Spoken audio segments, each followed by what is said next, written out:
रोकती है। कांग्रेस जो भी योजनाएं बनाती है वो बिना भ्रष्टाचार के लागू हो जाए ये संभव ही नहीं है। अब आप मुझे बताइए, महात्मा गांधी स्वच्छता के आग्रही थे कि नहीं थे? जरा मुझे जवाब दीजिए। महात्मा गांधी स्वच्छता के आग्रही थे कि नहीं थे? महात्मा गांधी हमें स्वच्छता के लिए कह के गए थे कि नहीं गए थे?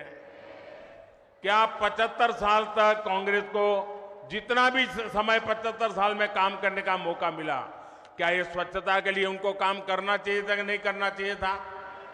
स्वच्छता होती तो बीमारी जाती कि नहीं जाती? अब मुझे बताइए, कल पूरे देश में गांव-गांव स्वच्छता का अभियान हुआ।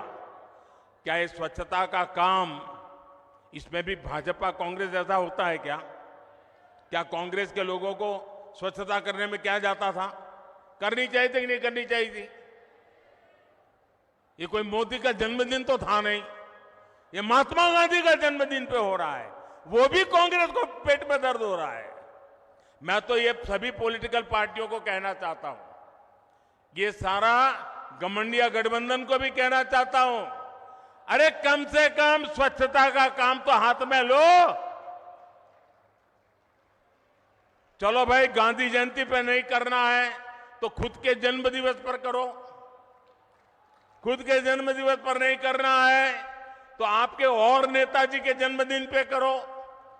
वो नहीं करना है तो आपके बच्चों के जन्मदिन पे करो। लेकिन स्वच्छता का काम करने में भी राजनीति का खेल खेल रहे हैं। ऐसा काम इसलिए नहीं करते क्योंकि उसमें कटकी करने की जगह नहीं होती है, मलाई खाने का मौका नहीं होता है। मेरे परिवारजनों, जनता को अपने हक के लिए भी कांग्रेस के विधायकों और मंत्रियों के पीछे लाइन में खड़ा रहना पड़ता है। कांग्रेस की ये मनमानी अब राजस्थान की धरती पर नहीं चलेगी। लाभार्थी का जो हक है वो सीधा मिले, वो पूरा मिले, ये भाजपा सरकार सुनिश्चित करती है। भाजपा सरकार ने बीते 9 वर्षों में डायरेक्ट बेनिफिट से लाखों करोड़ रुपए सीधे लाभार्थियों के बैंक खाते में पहुंचाए हैं। पीएम किसान सम्मान निधि आज सीधे किसान के बैंक खाते में आती है।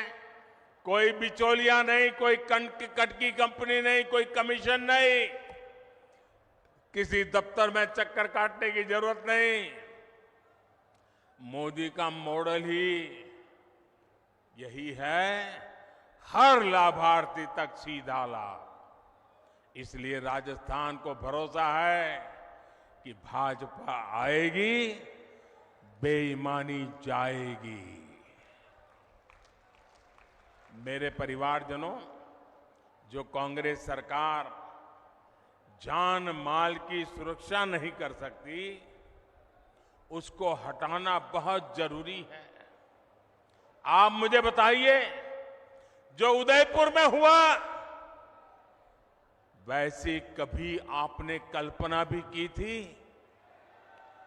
जिस राजस्थान ने दुश्मन पर भी धोखे से वार न करने की परंपरा को जिया है, उस राजस्थान की धरती पर इतना बड़ा पाप हुआ।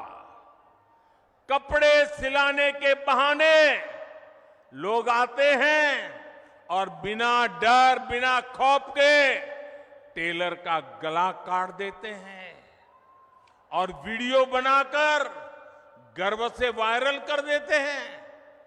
कांग्रेस सरकार को उसमें भी वोट बैंक की चिंता सताती है। राजस्थान की वीर धरा की कैसी छवि कांग्रेस ने दुनिया के सामने प्रस्तुत की है। कोई भी तीज त्योहार राजस्थान में शांति से मना पाना संभव नहीं है।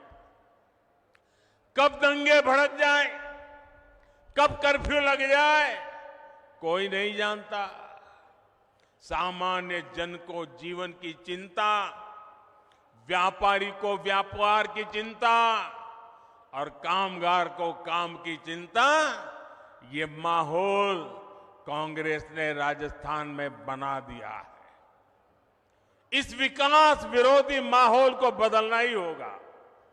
दंगाई हो, अपराधी हो, उसे भाजपा सरकार ही ठीक कर सकती है और ये हमारा ट्रैक रिकॉर्ड है।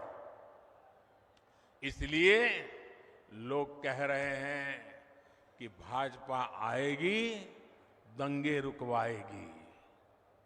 मेरे परिवारजनों, मुझे बहुत तकलीफ होती है जब मैं देश में कहीं भी बेटियों के साथ हो रहे अन्याय को देखता हूं, उसके बारे में सुनता हूं।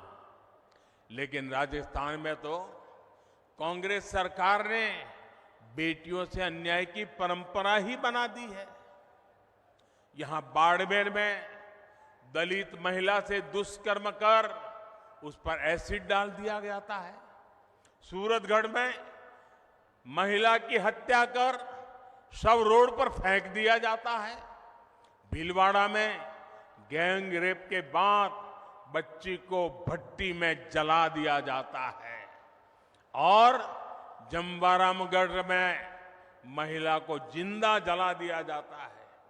इसलिए ही आज राजस्थान की माताएं, बहनें, बेटियां कह रही है भाजपा को लाना ही है। उनको भरोसा है भाजपा आएगी